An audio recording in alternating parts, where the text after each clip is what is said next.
Good afternoon. Welcome to the April 9th edition of Sports on Sunset. I'm Kanye West. Oh, look at these titties.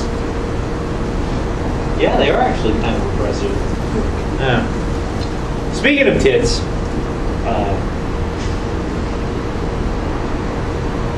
lately, over the last week or so, there's been a bit of a cause célèbre among pop culture, especially with the conclusion of both men's and women's NCAA basketball tournaments. Well, women's ends tonight. Yeah, I know, but you know what I mean. Yeah. There was a bit of a hype surrounding arguably the greatest women's basketball player. Most dominant. Yeah, I mean, people are gonna argue it, but that's not the point. We're not here to argue who was better than who. Right. The point is that in common mainstream press and in tabloid press, the hype machine has begun for Brittany Griner. But not whether or not she'll be any good in the WNBA, whether or not she should play for the National Basketball Association. Now, I know you're a very big Brittany Griner fan. I'm not. I don't. Now, let me rephrase. I don't hate her. Let's get that out of the way. Okay, and we've talked enough about this to know that I'm not going to go with the I don't give a shit about it. So I don't know. I haven't asked you. I've specifically gone out of my way not to ask you what you think of this. So without knowing your opinion, the first thing I will do is I will seek common ground. I think that one of the issues here is that the mainstream press is asking all the wrong questions regarding Brittany Griner. The first is, I read in an Associated Press article, is, well, you know, can she do it? Can she match up against Dwight Howard? And that's a big no. Because just because she plays center for Baylor, she's 6'8". She's automatically giving up about 4 inches in height. That's an incredibly stupid question. The press is asking the wrong basic. Do you agree with that statement? You said 4 inches or 6 inches? Oh, I thought that she was 6'8". Yeah, she's Howard 6'8". is I think Howard is 7. No, he's 6'10". Okay, well, either way, look, the upshot is this. Again, I'm saying that the first problem is, and I'm asking in that general sense, do you agree that the press is asking all the wrong questions? Yes. Give me an example. I listed one. Give me an example of a, quote, wrong question regarding Brittany Griner. Because I want to give you, and I want to give Griner supporters a fair shot. But when you're asking dumb questions, it undercuts the argument. Well, the question that they should ask is, why would Dallas waste a draft pick instead of just inviting her to play in the summer league? We'll get to Dallas in a minute. Well, that's. I do know where you're going because they asked. At the beginning of all this, Mark Cuban stating that he would draft her in the second round, which is another thing because, of course, as we all know, frankly, he's quite a bit of a pub hound. Yeah. With that said, we'll address Mark Cuban and the Mavericks in a few moments. In your opinion, can she play in the NBA? I actually think she can. Here's why. She is 6'8", 207 pounds. Okay, she will come in as a rookie, right? Back in, I believe it was 2003, there was a player drafted for the Pistons who was 6'9", 200 pounds. His name was Tayshaun Prince. She is essentially the same kind of player as Tayshaun Prince. By the way, Tayshaun Prince has now gained 24 pounds because he's in the NBA, he's lifted weights, he's eaten correctly. She has a larger wingspan than Tayshaun Prince. She's an inch shorter than Tayshaun Prince. She weighs, at the same age, 7 pounds more. I don't know if she's as fast, but if you watched tape of her online, like I have, back when she was in high school, she has sort of the same vertical as Tayshaun Prince did his rookie year. Okay. I saw parts of your Tayshaun Prince argument, and I'm not going to use him yet, at least not yet. Yeah. I don't, because I don't really just want. I see what you're trying to do with a case study, but I don't think, as I'm sure you would agree, a one person case study does not make your case, and me poking holes in a one person case study does not ruin it. Well, you mentioned her playing center. She will be playing center. I know this. Right. That's the first thing everybody's doing wrong. They're like, yeah, she'll be playing center. No, she wouldn't. Like, how many centers in high school that I actually think the reason that because she's of her height, her current height actually puts her at a disadvantage. In some sense, yeah. Yeah, because I think you might know where I'm going. She's a tweener. Yes. That is a massive problem, regardless of her gender. Right. Because, look, Kobe is 6'6". But also, if we're going to say 6'6" to 6'10" puts you in the small forward range. Okay. But it also puts her in that so-called tweener thing, where she's too big to be a small guard, a shooting guard, too small to be power forward. And we are living, at this juncture, we are actually, I would say, living in a golden age of small forwards for the NBA. Yeah. That is, and now we're talking about if it's a numbers game. We've got Kevin Durant, LeBron, Carmelo, Josh Smith, Rudy Gay, Luol Deng, Danny Granger, on and on and on. Yeah. Okay. So that's a league full of tweeners, right? Right. And so now, look, the first argument I would have is I don't see her being a starter. No, she definitely come off the bench. But then that would be a problem, and we'll get to that in a few moments. Okay. With that said, do you agree then with the fact that the whole thing is? Look, I remember when the LA Clippers had a few guys from Illinois who were doing. Darius Miles, Quentin Richardson, and they also had. And they were all in that small forward range. But they also had Corey Maggette as well. Right. Exactly. Yeah. So you can have actually too many small forwards, and it can create. It doesn't help your team if they don't differentiate. So are you going to sit there and say, okay, well, I mean, can she? I don't know if she can play defense on the perimeter. No, that's precisely where I was going with it. Like at her weight and her arm length, she would be perfect because in the NBA nobody plays on the perimeter. Nobody plays man to man anymore. All you have to do is stay out on the perimeter. Everybody's playing zone. Everybody's playing zone. You don't have to guard anybody man to man. Yeah, I don't know. With her, I think people switch. They switch, but with her length, she'd still be able to extend out her arms and move. Like if she improves her lateral quickness. Where I'm going with it is this. Let's say she gets drafted or gets invited to camp or just plays out the WNBA season. What happens in, say, September, October, when the NBA season starts and also the NBDL season starts? What's to stop her from just going to the NBDL instead of going to Turkey? Here's my problem with what you're just saying. Yeah. When it becomes a cause celebrate, if you think Tim Tebow story was a pain in the ass. Oh yeah. What's going to happen when all these people get behind Brittany Griner and make her a cause celebrate starter? What? You're not drafting her? What? You're not letting her run with the first team? You're not giving her a chance to show whether or not she can do it. You don't let her start. What's wrong with it? That's the same. It's going to be the same damn thing. It wouldn't be because one, everybody realizes she wouldn't start. Everyone. That's not true. No. If people are stupid enough, I'm not saying actually I am. If people are stupid enough to say that she should D up on Dwight Howard, then people are stupid enough to say that she should be in the starting five. Once they see, like, and I'm not. And by the way, I'm not sure she could be on a roster anyway. But we'll get to that. Again, I don't have enough to state that she absolutely. Look, if somebody wants to waste a draft pick on her, right. Instead of just if somebody wants to do that, that's their team, that's their priority. Yeah. And oh, by the way, if that owner wants to make a civil rights statement by saying we are going to keep you on this team regardless, then it doesn't matter what argument I come up with because she's in the NBA, right? But with that said, I really don't think that she has what it takes. I don't. But with that said, yes, that's a big part of it. Right, but you're saying defensively she does not have what it takes. I'm talking about lateral movement. I'm talking about the fact that she's a tweener. Do you see her in any way defending any number of the small forwards that I just mentioned? Well, the ones you just mentioned, no. But here's the thing: who's guarding those people? She will eventually. Oh well, I'm saying they're great. I'm not. Look, I understand. The thing that people are saying is that how does she go guard Kobe? How does she guard LeBron? Who's guarding them? Nobody in the NBA can guard these people anyway.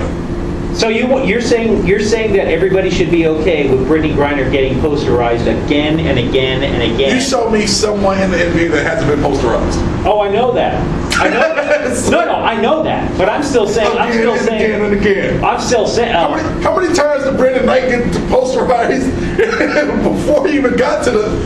From in February, he was posterized 3 times. Okay. Not just getting dunked on, but he got embarrassed in the rookie sophomore game. But by the way, we're kind of in this nether region here. You're saying that she could, and I'm saying I don't think she can. So because of that, we're almost in a weird way, almost of the same opinion. You're just pushing her forward, and I'm like, I'm holding her down. See, what I'm saying is, she's not going to play in the NBA. Okay. She will play in the NBDL. She'll be in the development league like every other hopeful. I honestly don't see the way that our society puts these people on pedestals. These people being Tebow. These people being, anybody who could be the first ever. People put those people on pedestals, even though Tebow's not the first ever quarterback. But she wouldn't be the first ever either. You're referring to Liebman, who didn't make the team? No, I'm talking about the woman that was drafted by the Lakers back in the 70s. Okay, who did not make the team. Right, but she was drafted. People are talking about her being the first drafted player. Not even the first signed. First drafted. I'm going to go through the list of forwards. By the way, the reason that we're bringing up Dallas repeatedly is because, again, Mark Cuban was the one who said, I put a draft pick on. Yeah. Okay. And we agree that that's a publicity move. Oh, yeah, most certainly. So the question then comes, I took a look at the Dallas Mavericks roster. Is Brittany Griner better than any of the following? And I'm not saying Dirk. Okay, let's not go there. That's stupid. And I also realize that at least 2 of these guys are way past their prime. Elton Brand, Vince Carter, or Sean Marion. Is she better now? Yeah. Or better ever? Well, better now. Because I can tell you this right now, no. You know why? But here, she's not better than them now because, one, they're better outside shooters. Vince Carter abandoned dunking a long time ago to work on his shot. Sean We'll get Marion, to dunking in a minute, too. Sean Marion abandoned pretty much everything about his game to work on his outside shot because he realized. Well, Dallas also does that a lot. Yeah. So that's working within the context of Dallas' system because they set Nowitzki out there as well. Yeah. Elton Brand is pretty much the same way. He bangs, but he's pretty much a jump shooter as well now anyway. She doesn't have a consistent three-point shot. I think in her career in college, she took 2 shots, made 1. Even though that's exactly where the offense is, the Mavericks' current offense, that's where it's going to dictate. Right. So she would have to go to the D-League and play and learn how to shoot. But you're stating, is she better than them? I'm saying they won't be on the team next year anyway. 2 of these guys, their contracts are up. Okay. So they're not going to be there. Right. Now, don't get me wrong. I'm also understanding that I'm trying to get inside Cuban's mind more than I'm trying, because I don't, look, I simply don't see her in the NBA. And there's no, besides that, you're also of the opinion, I might be putting words in your mouth, you're of the opinion that she is needed in the WNBA. Oh, most certainly. But here's the thing, she can play the WNBA season and then get drafted. Like I keep saying it, she can get drafted by the NBDL. The NBDL holds their own draft. She can get drafted by the NBDL, and instead of going overseas like all the other female players do, like Candace Parker, Diana Taurasi, she can actually stay in the United States, like Elena Deladon wants to do. Before I get to another point, and I realize I'm interrupting you, but I'm not trying to be. Yeah. I wanted to talk about Tayshaun Prince a moment ago. You had mentioned that Tayshaun Prince had put on 20 pounds of muscle. Yeah. I'm not sure Brittany Griner can put on 20 more pounds of muscle. You don't think so? Well, I mean, she can put on 20 more. Look, I hate what I'm about to say. Okay. But body fat, as opposed to maybe some muscle, but some body fat? Women have always held more body fat than men. Yeah. Right. So she can put on more weight and then train that into muscle. I'm not so sure. Look, and understand. Understand what I understand. I'm probably failing at walking this tightrope here, because I'm not saying, oh, women are weaker. That's not what I'm saying. I'm saying you're talking about, well, he's put on more muscle. 20 pounds of muscle is not easy to add. Over the span of 10 years? I'm not so sure. Well, you know what his playing weight is right now, right? Well, I know he's not the same string bean he used to be. He's 230. Yeah, I know he's not the same string bean. So over 10 years, he's gained 30 pounds. Yeah. I've gained 20 pounds in the last year and a half. If I was training, I could turn that into muscle. Yeah. What I'm saying is she can eat and then lift weights and turn that into muscle. There's one more point that I wanted to raise, and in addition to that, I'll let you have the, if you think she actually can, I'll let you actually state a case for it, and let it go uninterrupted. But here's my final take, or my final query. If you're going to be the groundbreaker, there's a movie coming out, as we all know, 42. Right. It wasn't only just a matter of whether or not Jackie Robinson could play. The Dodgers actually pulled him aside and said, look, you do realize you're about to be hit with everything. Yeah. And they needed Jackie Robinson to be of unusually strong intestinal fortitude. I suggest to you that Brittany Griner does not have that. I'm not saying people in the stands are going to be, people in the stands are going to say some pretty mean shit, don't get me wrong. But they're not going to sit there, they're not going to be they're not going to drop N-bombs on Brittany Griner, got it? You see what I mean? Well, some might, but come on, not really, not in the NBA. You get run out. They did it in college. Yeah, well. They were doing it to her freshman year. Here's my point. Okay. My point. I don't see Brittany Griner as having that same sort of will to withstand all that stuff because she punched somebody in a game. You know why she punched somebody? It doesn't matter. No, it actually does. It really doesn't. If you watch the game, which I have, you know why she punched the girl in the game. I understand what you're saying, but it doesn't matter because if Jackie Robinson had the guts to take on all the mess that he did, unfortunately, that means you have to take it when it's unfair. Yeah. Because I'm not saying that if my recollection is right, there were quite a few cheap shots in that game. I forget who she punched, but Jordan Barncastle. Yeah. But the point I'm getting at is that it doesn't matter whether or not it's fair to retaliate. Right. The point of it is that you retaliated. Right. And that's what people remember. Right. And unfortunately, what I'm saying to you is, if it can happen once, it can definitely happen again. Well, with her, you'd be wrong. Here's why. Okay? The player in question... I honestly don't think I am wrong. I know you don't, but I do. My point, I'll start from the punch, okay? Her breaking Jordan Barncastle's nose. Now, Texas Tech, the college in question, they had been cheap shotting all game, and in this instance, there's players on the court that have since graduated that said that racial slurs were being hurled at her by opposing players as well. She was caught. Brittany Griner was caught in an armbar. She was caught. The girl had her like this, okay, but on the opposite side, and then slung her. Keep in mind, she was maybe 175 pounds at the time. The other girl was heavier. She slung her out the way. People can throw out a shoulder this way. She, of course, being a freshman and completely inexperienced and hadn't had that happen before, reacted violently, punched the girl in the face, broke her nose. The girl goes to the sideline and starts laughing. Because, again, that's what you wanted to happen. You wanted the girl to react and get thrown out of the game so you could have a shot at winning. It's an old tactic. Bad boys used to do it. They used to do it to Jordan all the time. Jordan never punched anybody. Of course, Jordan was getting paid millions. Brittany Griner was not. Now, you're saying this could happen again. Who is it going to happen to? Is she going to actually try to punch anyone in the league that's a dude? Yes.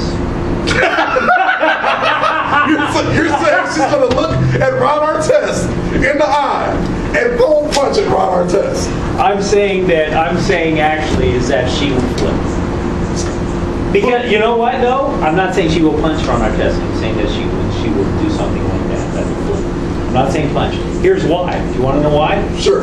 Because Ron Artest doesn't give a damn what you think. Exactly. And so if he's going to pull the same stuff that some little blonde girl in Texas Tech did, then he will get thrown out of the game. Yes, and he won't care. Right, but she won't have to react. They will throw Ron Artest out the game. I'm saying, and you're saying that she hasn't dealt with. She won't be dealing with the kind of things that Jackie Robinson has. She's had her. Jackie dealt with it better. Yeah, but you're. Jackie dealt with it. Wait, I haven't read any books on Jackie Robinson outside of what I already know, which is that he had black cats thrown at him. He had racial epithets thrown at him. He had people make death threats. People have done, short of the death threats, they've done the exact same thing to her. And Jackie Robinson has never had his gender questioned. To the point where another coach said, that's a man. An opposing coach said, that's a man. Look, well, like I said, we're not here to sit there and I'm not here to level cheap shots and call silly names. Right. But what I am here to tell you is that, again, that's the standard bearer. That's who you have to, that's who your behavior, that's what your behavior has to emulate if you are going to break a social barrier, a civil barrier like that. I would say this. And she has not lived up to that. Her last college game, right? The one against Louisiana. She took some of the cheapest of shots to the face. I heard. I didn't watch that game, but I heard about it. And refs weren't calling it. I heard that sort of like they were doing at the Texas Tech game when she got armbarred and slung. Mm-hmm. They've been not calling things for her for a long time, for 4 years. And she hasn't reacted since that initial... Since she broke somebody's nose. Yeah. But again, she broke somebody's nose. Yeah. So you're saying once a criminal, always a criminal. I have a blog that pretty much says that. Yeah. Like I said, I wanted to give you the last word on this because we're kind of, like I said, we're kind of in the nether region here. Uh-huh. You think she can, I think she can't, but we can both make give and take for, anyway, you go ahead. So go ahead. All right. Tamar Cuban, I know that it wasn't, like you didn't instigate this whole thing. You were probably asked the question, do you think Brittany Griner, would you ever consider drafting Brittany Griner? That was probably the question posed to him. And he reacted by saying, yeah, I would draft her in the second round because you know you're not going to draft Brittany Griner in the first round. No one in their right mind is going to draft Brittany Griner in the first round. No one. Like he said, a late 50s pick has a hard time making the team anyway. And that's exactly what she would be, a late 50s pick. She would have to go to the D-League or the Summer League and try to earn her way to the league like every other second rounder has had to do. She would end up in the D-League. She would be out of the D-League and back in the WNBA every year for only about 3 years, then she'd be overseas. But being in the D-League is still in the NBA. She wouldn't be playing against Kobe. She wouldn't be playing against LeBron. She wouldn't be playing against any elite NBA player. She would be playing against people that play against the Austin Toros. She wouldn't be in the league. She would be in the D-League. It'd be the same thing. She'd be in, just like they say. That's. I'm sorry, I got to interrupt there. That's the same thing of saying like if somebody in AA baseball is a Los Angeles Dodger. No, they're a professional baseball player. It might be semi-pro. It might be AA pro. League. Yeah, but it's not. She's still a professional. Then she's a professional basketball player, but she's not an NBA player. Right. No, she's still in. They call only if they called her up. Right. But they call Nancy Lieberman the first professional women's coach of a men's team, right? Because she coached in the D-League. That's an allowance they should not have made. It's the same. I'm interrupting you get what I'm saying. interrupting you. Yeah, but you get what I'm saying. So as far as Brittany Griner goes, if they ever called her up, let's say in 3 years, and she has put on 20 pounds of muscle, she's worked on a lateral quickness, she can shoot the three, why shouldn't she get the shot that every other player in the D-League has gotten? People from the D-League get called up all the time to sit on the bench and be the 15th player and clap. Just like that dude that plays for the Los Angeles Lakers, who nobody knows, who's on the sideline waving his arms like a goddamn idiot doing karate chops every time Steve Nash makes a shot. They don't get into the game, they're on the team. She wouldn't get into a game, but she'd be on the team. They would carry her, then they'd send her back to the D-League. If by chance she made it into a game with 12 seconds left, and they're up by 40 points, so be it. She's played an NBA game. She's not going to play meaningful minutes just like any other second round pick, because that's what we're talking about. We're talking about a second round pick. Just like Mark Cuban said, she's a late 50s pick. She's equivalent to a Division III player. She has that kind of speed, that kind of athleticism. She's Scottie Pippen. No, she's not Scottie Pippen. But back in the 80s, I know, but I'm saying Scottie Pippen was a Division III player. Well, Division II. Same thing. Nobody was looking at Scottie Pippen but the Bulls and teams after that. What I'm saying is this. Give her a shot at the D-League. If she works, give her a shot at the league.